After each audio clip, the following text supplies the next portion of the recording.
Most people don't realize how easy it is to buy the wrong tiller until they're knee-deep in rock-hard soil, wrestling a machine that either stalls out or drags them across the garden. You know that feeling. You spend good money, drag the thing home, fire it up, and it either barely scratches the surface or it's so heavy you're done after 5 minutes. In this video, I'm going to walk you through 6 garden tillers I've actually put through their paces from, not bad, but, to, okay, this is the one, so you can pick the right tool for your garden the first time. 6. Champion Power Equipment Rear Tine Tiller. Let me start with the big boy that looks impressive on paper, but, well, let me explain. The Champion Rear Tine Tiller is one of those machines you see and think, yep, that's gonna chew up anything. It has a strong gas engine, rear-mounted tines, and a decent working width, so it's meant for breaking new ground and tackling tough, compacted soil. When I put it into untouched clay, it did dig in and actually bit pretty deep. And if you've only used little front tine tillers before, this thing feels like a serious upgrade in raw muscle. You can cover a decent-sized plot without walking back and forth 100 times. But power isn't everything if the machine fights you the whole way. With the Champion, you feel the weight and the bulk from the first pull. Maneuvering it at the end of each row is, let's just say it's a workout. Turning this thing in a tight backyard plot feels like wrestling a shopping cart full of bricks. If your garden is small or you've got raised beds and narrow paths, it's honestly overkill, and not in a good way. On softer soil, it almost wants to walk itself forward faster than you'd like, so you're constantly correcting and bracing yourself. Another thing I noticed is the user experience isn't as refined as some of the other tillers we'll talk about. The controls work, but they're a bit clunky. You don't get that smooth engagement where you feel perfectly in control of the tines. 5. Honda FG110 Tiller. This one's interesting because it does a lot right, but it's not perfect. The big headline with this tiller is that it uses a 4-cycle Honda engine, so you don't have to mess around with mixing gas and oil. You just pour in regular unleaded and you're good to go. For small gardens, that's a bigger deal than people think. It starts up with that classic Honda smoothness, and it's much quieter than most little gas tillers. If you like that putter of a well-tuned engine instead of a screaming 2-stroke, you'll appreciate this one. In actual use, the FG110 shines in tight spaces. It has a narrow tilling width, so weaving between rows of vegetables or working in raised beds feels very natural. You can feather the throttle and kind of tickle the soil instead of ripping everything up, which is perfect for cultivation and weeding. I found that once the soil was already broken up from a previous tilling, this machine made maintaining that loose texture almost fun. You just walk along, let it nibble the top few inches, and the bed looks fresh again. But yeah, there are some trade-offs that pushed it down the list. The narrow width means if you're prepping a brand new plot, you'll be doing a lot of passes. In softer soil, it's fine, but in really compact ground, you can feel it bouncing and dancing instead of digging straight in. 4. Earthwise 8.5 amp corded electric tiller. This is where a lot of home gardeners start, and honestly, I get why. You plug it in, press a lever, and the tines spin up without any pulling, choking, or did I flood it moments. For smaller city or suburban gardens, this is a breath of fresh air. No gas cans, no oil changes, no exhaust blowing in your face. If you're used to electric lawn tools, this will feel very familiar.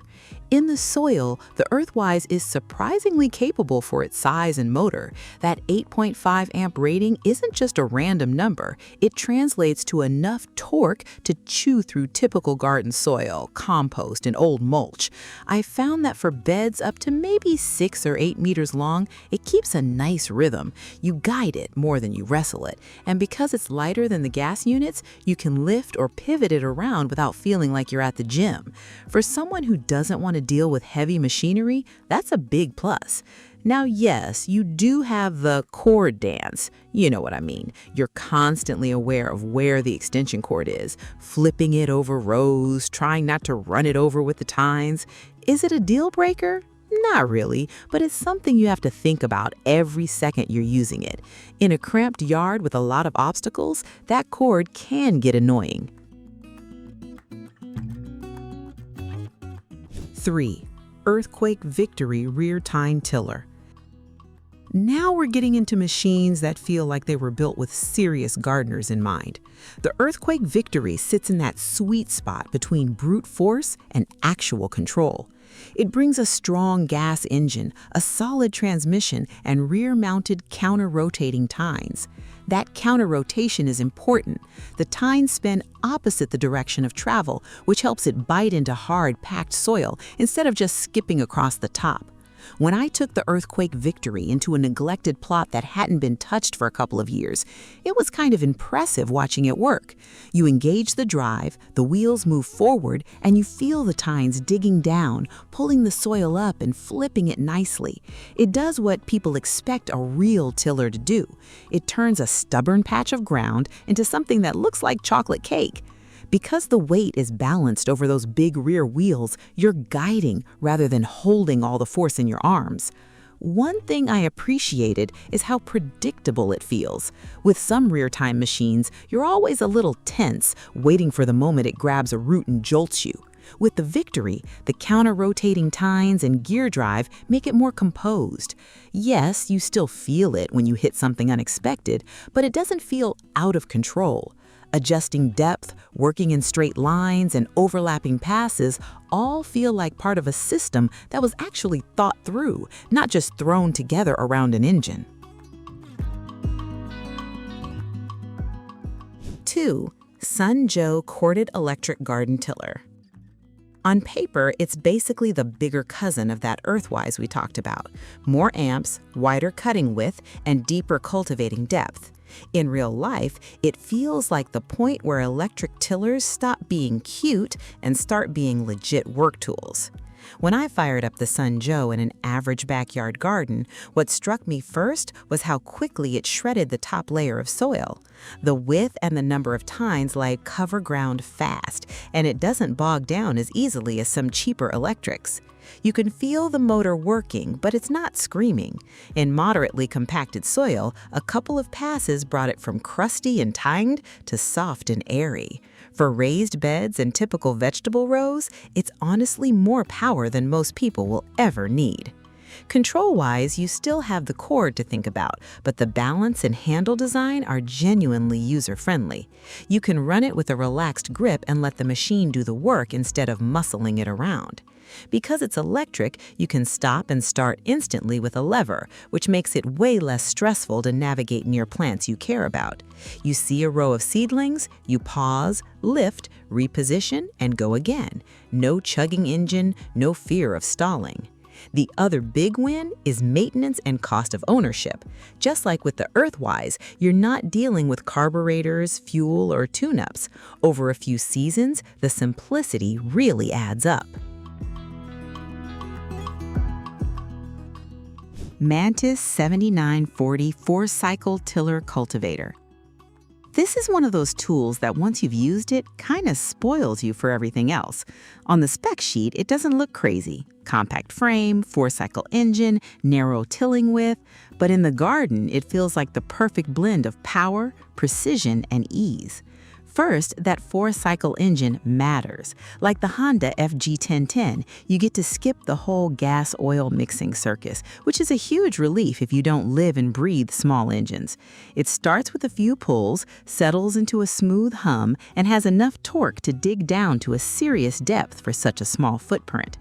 Mantis tillers are known for their aggressive, forward-curved tines, and you really feel that when you drop it into compact soil. It pulls itself into the ground and churns up a surprisingly deep, fluffy seed bed. What I love is how versatile it feels. One minute you're breaking up a brand new bed, the next you're just skimming the top few centimeters to weed between rows.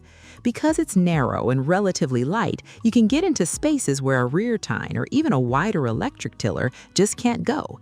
You can work right up to the edge of raised beds, around shrubs and between tight plantings without feeling like you're piloting farm equipment in a tiny space.